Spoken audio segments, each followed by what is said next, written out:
Last week, Federal Reserve Chairman Jerome Powell warned that the country and the world was experiencing the, quote, biggest economic shock in living memory. He predicted lingering high unemployment and that a significant number of Americans won't go back to their old jobs. Robert Kaplan is head of the Dallas Federal Reserve, one of the 12 banks that make up that system. Good morning to you. Good morning, Margaret. Houston is a hot spot, as we just heard. Saturday marked Texas's highest COVID hospitalization rate since this pandemic began.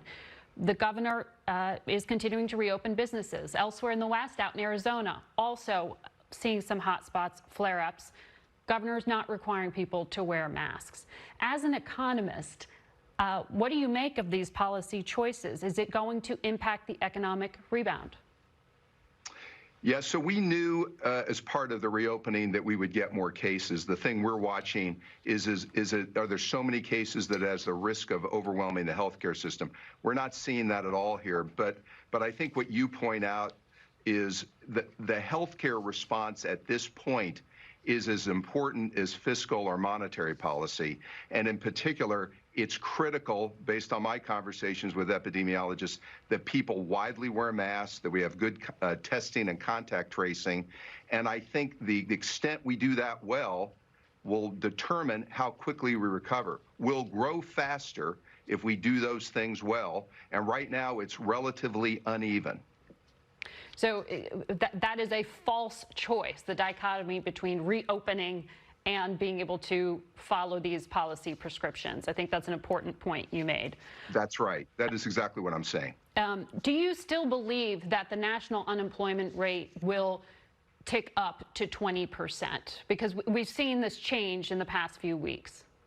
No, we're on our way down right now. So there's some dispute about some of the data. But let's say the national unemployment rate right now, if you did it accurately, we think is in the mid-teens. The other measures suggest there's even more slack. We're going to get positive job growth in June, July, and from here. The issue we have, and I think the chairman talked about a few days ago, is if we're even with that growth, we're going to end the year with an elevated unemployment rate. And that depending on how fast the service sector comes back and people reengage, we're still going to have an elevated level of unemployment, maybe as high, based on my forecast, of 8% or more. And it means that some people won't be able to go back to their old jobs and will have to find new jobs. And this is why skill training, helping people find new jobs is going to be also a big part of this effort.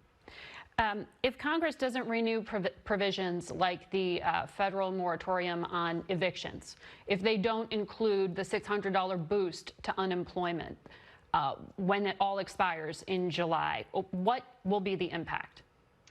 So fiscal policy, and we said this, is going to be very important from here. Monetary policy has a key role to play, and we're doing everything we can, but we don't make grants at the Fed. It's going to take continued, I think, unemployment benefits. Now, they might be restructured to create more incentives for people to go back to work. That'll make sense. I think benefits to state and local governments. Fiscal policy from here is going to be a critical element of the recovery. And by that, you mean you're telling Congress that they have to do some work here.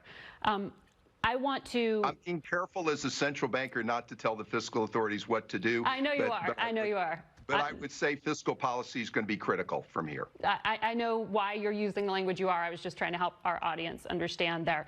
Yes. One of your regional Fed presidents from Atlanta, Raphael Bostic, wrote this week that, quote, systemic racism is a yoke that drags on the American economy. This country has both a moral and economic imperative to end these unjust and destructive practices. I wonder if you would agree and how you would quantify the cost of the racism he's talking about.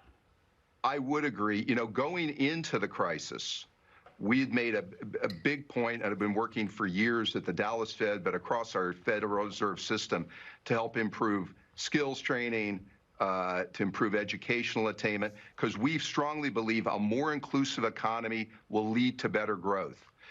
For years, blacks and Hispanics have had an elevated level of unemployment versus whites. That started to improve dramatically in the last few years. We've now taken a step back as a result of this crisis, but a more inclusive economy where everyone has opportunity will mean faster workforce growth, faster productivity growth, and we'll grow faster. And so I think we're right to focus on this and bore in on this. It's in the interest of the U.S. The fastest growing demographic groups in this country are blacks and Hispanics. If they don't participate equally, then we're going to grow more slowly. And more work needs to be done on that front by Congress? No question.